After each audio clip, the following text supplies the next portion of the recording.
Hi there. Yesterday we spoke about how leaders, based on their beliefs, value systems, their background, history, sense of inclusiveness, etc., engage and influence not just their stakeholders but also the rest of the world.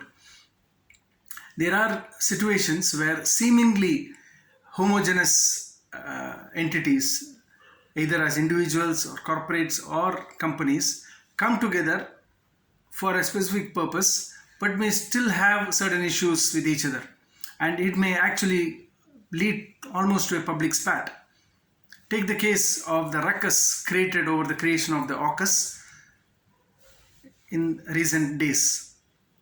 France, on the one hand, has felt aggrieved because Australia has junked the nuclear deal, the $60 billion nuclear deal it had agreed to with the French group, the French government owned naval group.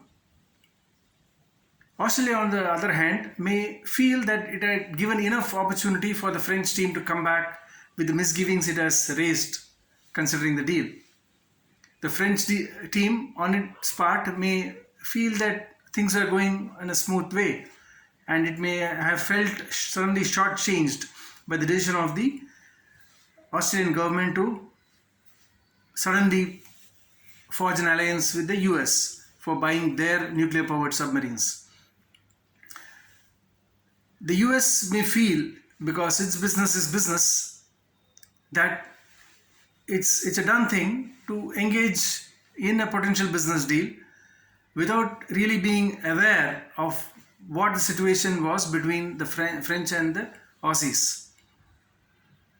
France surely may feel aggrieved with the US because France has considered itself a long-term ally of the United States right from the days when the US had been a former colony of the British Empire, and the French people had actually supported the war of independence which the Americans had fought with the British. So, funnily enough, players with very similar values still are not seeing eye to eye with each other. The only difference, if one may say, is that France is a Francophile, obviously, whereas the other three are of Anglo origin. That's the only small difference we can see, if at all. Otherwise, all of them are plural in their outlook, democratic, inclusive, etc., at least on the face of it. Yet things have gone wrong. And why so? Possibly, it could boil down to the feeling of shared destiny that they have felt about themselves and about their association with each other. Take the case of a typically well-knit family, either as a standalone nuclear family or as a joint family with cousins, uncles, etc., etc. Let's take a simplistic example of a nuclear family. The husband and the wife together, as the founders, work for the betterment of the kids. They may have differences of opinion, but they pull along together in the longer interest of the family. The kids, on the other hand, they feel they are part of the family. They feel obligated to their parents, and support them also through thick and thin as time goes by. They may have their difference of opinion, but rarely are these things washed in public. Dirty linen is never washed in public. They may have bickerings inside, but it's all confined within the household. So what happens with an alliance partner, or when two seemingly equal, or two entities, one slightly more dominant and the other one slightly weaker?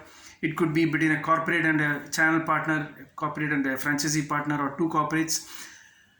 Why don't alliances actually stand the test of time? One reason could be because of the failure in seeing a shared destiny.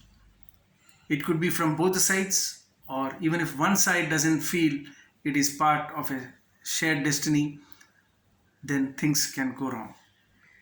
They may come together for some time because of certain short-term strategic or tactical reasons, but then the alliance doesn't last forever. So shared destiny is something I think all leaders should work towards. engendering not only among their own stakeholders, stronger immediate stakeholders, but also with the audience around them. With this, I wish you a great week ahead. Thank you so much.